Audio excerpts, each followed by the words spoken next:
అంటే ఖచ్చితంగా సార్ ఇక్కడ పేమెంట్ రూల్‌లో ఇవన్నీ గవర్నమెంట్‌గా రూల్స్ ప్రకారం పాటిస్తున్నాం అని హ్మ్. చెప్పినా, కొంతమందికి భయము, డౌటు ఉంటుంది. హ్మ్. ఎందుకంటే మిడిల్ క్లాస్ వాళ్ళకి ఉండేదే ఫస్ట్ భయము. ఎగ్జాక్ట్‌లీ. డబ్బులెక్కువ ఖర్చు పెడుతున్నాం అవును. అన్నప్పుడు.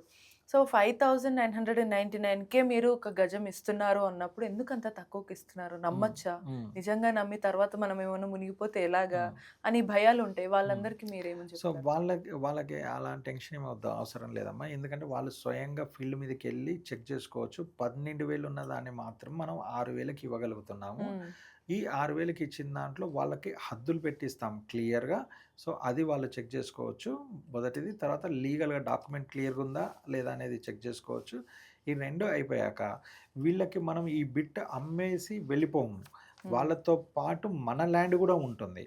ఎగ్జాంపుల్ అమ్మ ఒక 2000 గజాలు ఉందనుకోండి.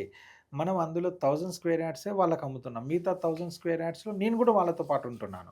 ఎందుకంటే నాకు గూడా కమర్షియల్‌లో గ్రోత్ వస్తే నా పర్సనల్ గ్రోత్ గూడా పెరుగుతుంది అన్న కాన్సెప్ట్‌తో వాళ్ళకి బిట్ అమ్మము. హ్మ్. అమ్మినాక వాళ్ళతో పాటు కంప్లీట్ బిట్ కాకోకుండా 50% వాళ్ళకి అమ్ముతూ 50% నేను గూడా ఉంటున్నాను. వాళ్ళకి మీరడిగిన దాని ప్రకారమే సేఫ్ అండ్ సెక్యూరిటీ కోసము హ్మ్. నేను గూడా ఉంటున్నాను. హ్మ్.